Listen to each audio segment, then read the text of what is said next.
toda essa confusão dentro do PSDB, nas prévias tucanas, favorece a quem? Ao Lula e ao Bolsonaro? Não, porque o Lula e o Bolsonaro, na verdade, torcem por uma fragmentação da terceira via. Então, quanto mais gente competitiva tiver ali na terceira via, mais eles se embolam, mais eles ficam com os votos distribuídos entre si, sem alcançar aquilo que muita gente chama de a maior minoria, né, do Lula e do Bolsonaro. Porque veja que nenhum tem 50%, a não ser nas pesquisas fakes aí, que muitas vezes são divulgadas por militantes. Mas, nesse momento, pelo menos, nenhum deles tem mais de 50%. Então, eles torcem mesmo pela confusão dentro da terceira via. Agora, quando o PSDB se desgasta, isso favorece, claro, aos demais líderes aí dessa terceira via. Nesse momento, quem está na frente, como a gente viu, é o Sérgio Moro, é o maior beneficiado disso, e em segundo é o Ciro Gomes. Estou falando entre os beneficiários dessa confusão. Em relação a ela própria, bom, você teve o João Dória e o Arthur Vigílio, desde o começo, defendendo lá a utilização de urnas eletrônicas que regem o sistema eleitoral brasileiro de forma segura, simples e transparente.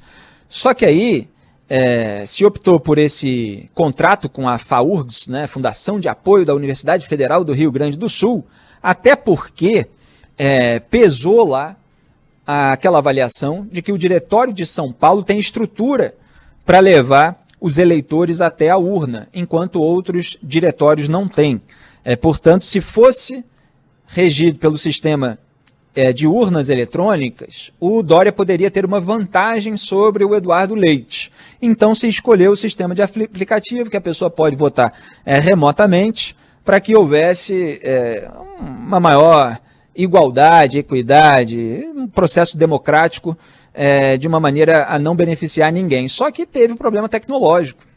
Quer dizer, isso não foi devidamente programado, ainda está em análise o que aconteceu. Claro que há também muito receio de se divulgar, ainda que se descubra ou já se saiba exatamente qual foi o problema técnico, e acabou resultando nesse atraso de uma prévia que já está atrasando toda a composição, não só da terceira via. O próprio Jair Bolsonaro, como a gente viu na semana passada, estava lá esperando o resultado da prévia do PSDB para saber que fim vai levar a possível candidatura do Rodrigo Garcia, que é o vice do João Dória, para ser governador do estado, porque aí isso pode interessar na formação de chapas estaduais, tanto ao Bolsonaro quanto ao Valdemar da Costa Neto, que é o do PL, para o qual o Bolsonaro estava indo. Então estava todo mundo esperando o resultado da prévia do PSDB para saber como se comportar, qual caminho seguir, qual composição vai tentar. Fora esses outros aí que ainda aparecem, Mandetta já um pouco mais escanteado em relação à eleição, mas podendo aí participar de algum tipo de composição. Então, as prévias do PSDB estão atrasando tudo. Essa que é a verdade, só que o partido, muito dividido, ele não tem mostrado força. E quando acontece uma atrapalhada como essa, ele se desgasta mais ainda. O que aconteceu que o PSDB entrou em derrocada, né? Foram vários elementos, claro que os nomes dos tucanos apareceram em investigações, José Serra, Aloysio Nunes, Geraldo Alckmin, as próprias delações da Odebrecht. A gente viu como a posição do Gilmar Mendes sobre prisão em segunda instância mudou depois que os tucanos foram atingidos. Mas você teve o caso do Aécio, que foi talvez o mais emblemático, porque tinha um áudio do Joesley Batista, em que o Aécio falava aquelas barbaridades numa linguagem vulgar, muito similar à linguagem mafiosa, né, chegando a falar que tinha que escolher alguém, que se pudesse matar antes de fazer uma delação, assim, num tom que aparentou uma ironia, mas que gerou uma dúvida a respeito de seu conteúdo. Então, desde que aquilo aconteceu, ele teve que se candidatar a deputado federal em vez de reeleição a senador, né, porque a imagem dele estava manchada em nível nacional. O PSDB vem decaindo.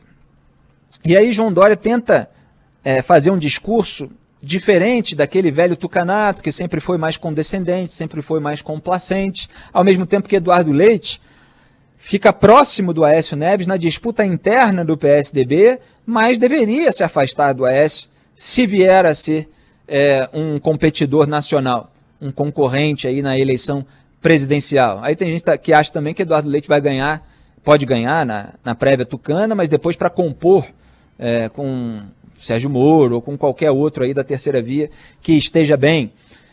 O Aécio Neves tem negado aí que vai sair do PSDB para ir para o Centrão, mas ele é alguém que está muito próximo de Jair Bolsonaro. Ele está adorando o governo Bolsonaro, porque durante o governo Bolsonaro se formou aquilo que eu chamei de frente ampla pela impunidade. Então todos aqueles que estavam encalacrados com a justiça, eles acabaram se reabilitando. Aécio Neves é presidente de comissão no Congresso Nacional. Ele está adorando isso daí. Então, você tem um partido com várias frentes, com várias subdivisões, e que não consegue sequer organizar uma prévia direito. Aí fica difícil correr atrás de uma corrida eleitoral tão disputada, tão acirrada como essa já é às vésperas de 2022.